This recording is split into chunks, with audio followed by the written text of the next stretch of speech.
ძალიან ძნელია ვიცი ნასწარმეტყველოდ რას მოველოდით ამ შეხვედრიდან, მაგრამ მე ვფიქრობ, რომ ეს უკვე ტრამპის გაპრეზიდენტებიდან არაპირველი და მომდევნო აჟიოტაჟია, რომელიც რაღაცა კონკრეტული შედეგამდე ვერ მივა და არ მივა.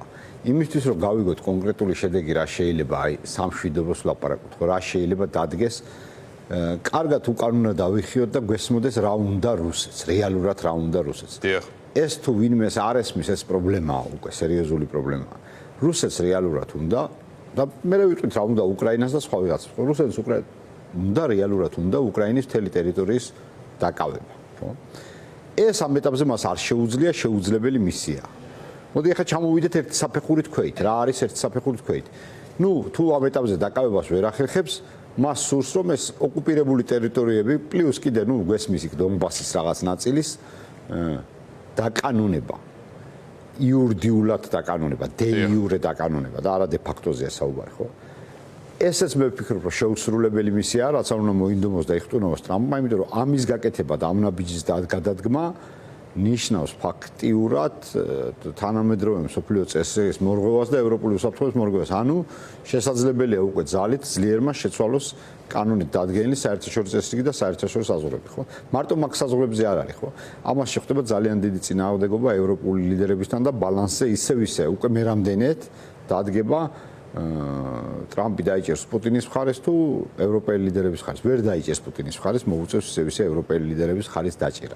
ანუ ხომ არ უნდა ვივარაუდოთ, რომ ეს შესაძლოა იყოს მისი ტაქტიკის, პოლიტიკის ნაწილი, სფეროზე პასუხისმგებლობის დაკისრება. ამას მნიშვნელობა არ აქვს. მნიშვნელობა არ აქვს. და გეტყვით რატო?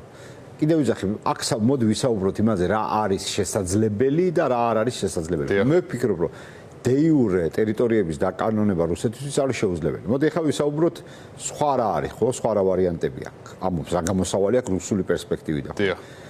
კიდე ერთი გამოსავალია, რომ ეს დაკავებულ ტერიტორიებზე დადგეს, მაგრამ ამის სანაცვლოდ რაღაცა უნდა დაათმობინოს უკრაინას. რომ რაღაცის დათმობა იქნება, რომ თუნდაც ყირიმი აღიაროს მარტო, ტერიტორიებიდან რუსეთი თავისნებით არ გავა, ხო? ეს არის ზღაპარი, ხო?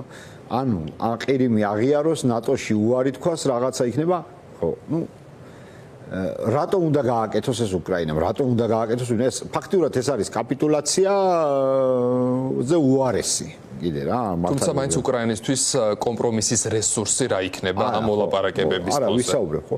იყო და გვესმოდა იდეა, რომ მომხდარიყო ცეცხლის შეწყვეტის შეთანხმება პირობების გარეშე, ეს არ მოხდება, რუსეთი ამას არ ღებულობს. სხვა რა სცენარი აქვს ამომს გაგრძელების, ხო, ან გამთავრების. არც ერთი. ამომს ისევ ისე აქვს ის სცენარი, რაც იყო. გრძელი ომის გაგრძელება, სადაც ამერიკის შეერთებული შტატები და ტრამპის ადმინისტრაცია უნდა თუ აღარ უნდა იძულებული იქნება რაღაც ფორმით დაეხმაროს უკრაინას, ხო. სანქციები როგორც ტრამპი იმუქრებოდა, როგორც ჩანს მეორადი სანქციებს და სხვა რაღაცებს არ უნდა ველოდეთ, სწორედ აქ არის, აი თქვენ რო იძახით რა არის დამალული აგენდა, ეს არის, ხო. როცა ვსაუბრობთ უსაფრთხოების გარანტიებზე, ხო, ნუ ნატოზე უარი თქვას. რა უსაფრთხოების გარანტიებზე ვსაუბრობთ? გაუგებარია. ვინ უნდა დაიცვას უსაფრთხოების გარანტიები? ხო, არ არსებობს ეგეთი რამე. უკრაინამ მიიღო რაღაც გაუგებარი ქაღალდზე დაწერილი უსაფრთხოების გარანტიები, რომელიც დაირღვა, ხო? ეხლა საუბარია რაღაც ყარ უსაფრთხოების გარანტიებზე, ვერ იქნება. ამიტომ, როდესაც აი ამ ყველაფერს ვიხილავთ, რუსეთს რა უნდა და რა არის შესაძლებელი რეალურად, ხო? მივდივართ ისე იმ ჩიხამდე. ხო, თქვა დაუთმე ყირიმი და აღიარე. მაშინ გაიყვანს ჯარს სხვა ოკუპირებული ტერიტორიიდან, არ გაიყვანს. მაშინ ყირიმის დათმობას ყირიმის დათმობას თქვათ, ხო, ახ თეორიულად უკრაინისთვის შეიძლება აზრი კონდეს, რომ თუ დანარჩენი ოკუპირებული ტერიტორიიდან გაიყვანს ჯარს და ნუ ამას დავიბრუნებ, ნუ ჯანდაბას ყირიმს დავთმო. ეს შეიძლება რა, განიხილო. მაგრამ ყირიმი ვაღიარო და ჯარი ისევ აგდამჩეს, ისე მორიგი თავდაცვის საფრთხე დამჩეს. არანაირი უსაფრთხოების გარანტიებია დღეს ერთადერთი უსაფრთხოების გარანტია ევროპულ კონტინენტზე, ამას ქვია ნატო. სხვა გარანტია იქ რეალურად არ არის, ხო? ხო, ნუ რაღაც გაურკვეველ რაღაცას მოვაწერო ხელი და რატო? რის გულისთვის? ხო, აი ტრამპმა დაუხოვნებლივ შეუძლია ეს ამბავი გადაწყვეტოს. ტრამპი ბევრ ამას იძახის, მაგრამ რეალურად ზელენსკის ამ ამბავის გადაწყვეტა არ შეუძლია მარტო. მერე რა არის? ეს ფაქტორები ხო ვისაუბრეთ, ხო? ხო, რუსეთი ამას უყურებს ჭრილში, როგორც დასავლეთთან ომი და არა უკრაინასთან ომი, ხო? ისე მორიგეთ, ისე და ანუ და საბოლოო რა გამოსავალი აქვს, ხო, რუსეთს? რუსეთი მაინც მოგებულია ახლა ამ მოლაპარაკებების შედეგად და გეტყვით რატო? დიპლომატიურად მოგებულია უკვე. მოგებული რას ვიძახი რა, ანუ გამოასწორა თავის სიტუაცია, იმიტომ რომ რუსეთს თუნდაც ისიც კი აწყობს, რომ ბრძოლა გააგრძელოს, მაგრამ ეს მოლაპარაკებებიც გაგრძელდეს. აი შემდეგი მოლაპარაკებები ჩაინიშნება, იმის შემდეგი მონაწილეობა, ანუ დრო მოიგოს. ხო, დრო მოიგოს. ხო, რუსეთის თელი ტაქტიკა დრო მოიგოს, მაგრამ მას არანაირი პირობებით არ აწყობს ცეცხლის შეწყვეტა, სადაც ის რაღაცას არ მიიღებს რა. ურჩევნია ომი გაგრძელდეს. ამავდროულად ახლა მოდი ვთქვათ უკრაინას რა აქვს, ხო? რა უნდა? უკრაინის მიზანი რა არის? უკრაინის თელი ტერიტორიების გათავისუფლება. მოდი ახლა რეალისტები ვიყოთ. ესეც შეუძლებელია ამ ეტაპზე.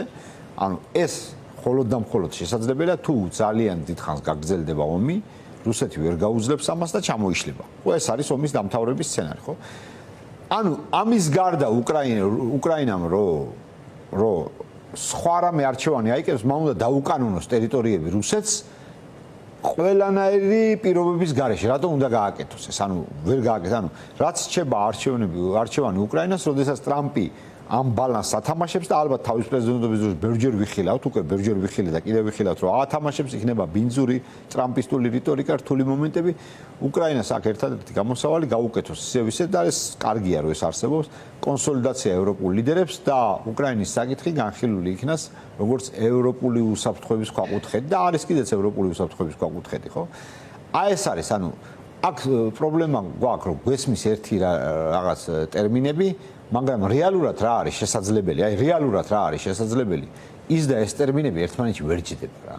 კი ბატონო, აი ევროპელი ლიდერები ახსენეთ და ალბათ არ ახსოვს თეთრ სახლს ამდენი ევროპელი მასპინძლები ერთ დღეს ჩადის ნატოს გენერალური მდივანი, ასევე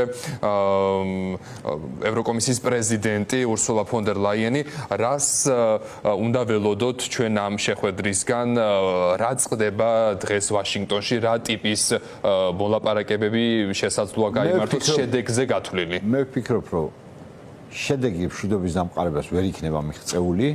ევროპელი ლიდერების ძირითადი ძალისხმევა ისევ ისე იქნება, რომ აშშ-მ გააგრძელოს გარკვეულწილად უკრაინის მხარდაჭერა, რათა ფრონტზე ბალანსი არ დაირღვეს, რეალურად აქ იქნება მიმართული. დანარჩენი კიდევ ვიზახი, რაც ჩვენ გვესმის მშვიდობის გეგმა, ეს არის მისია შეუსრულებელი რა, რაც ჩვენ გვესმის ჯერჯერობით. გასაგებია ტერიტორიები რის სახარჯზე, რის საფასურად. ალბათ ეს იქნება შეხვედრა კიდევ ერთხელ ვიხილავთ ტრამპის რაღაც გარკვეულწილად შეიძლება ან აგრესიულ გამოსვლას ან რაღაცა ესეთ ისევ ისე ზედაპირულ მხარდაჭერას ევროპის უსაფრთხოებისთვის და უკრაინისთვის ან კიდე რაღაც ახალი პირობების საყენას ამას მოყვება კიდე ახალი მოლაპარაკებები და ასე შემდეგ. ანუ ეს პროცესი გაგრძელდება. დღეს რაიმე მნიშვნელოვან შედეგს მე არ ველოდები. კი ბატონო, და განსაკუთრებით საინტერესოა თბილისში რა ტიპის გამოხმაურებები აქვს ამ მნიშვნელოვან ამბავს მოვისმინეთ ქართული ოცნების წევრების განმარტებები, მათ შორის ოცნების ვიცე-სპიკერის თია წულუკიანის, რომ აი ხელისმოსაკიდებელი ადგილი აღარ დარჩა და ასე შემდეგ და ისინი ფუთავენ ალასკის ამ ისტორიულ სამიტს, ამ ტრამპისა და პუტინის შეხვედრას, რომ რეალურად ისინი რასაც ამბობდნენ, რომ ომი არის დასავლეთსა და რუსეთს შორის აღმოჩნდნენ მართლები და მათ სწორი პოლიტიკა გაატარეს და ომი თავიდან აიცილეს. აი როგორი ტიპის გამოხმაურება შეგვიძლია ამ თემაზე? ომი თავიდან როგორ აიცილეს არ ვიცი, მე მართალი გითხრა. მე ვერ ხედავ რომ ომი აცილებულია საქართველოზე. პირველ რიგში, ხო?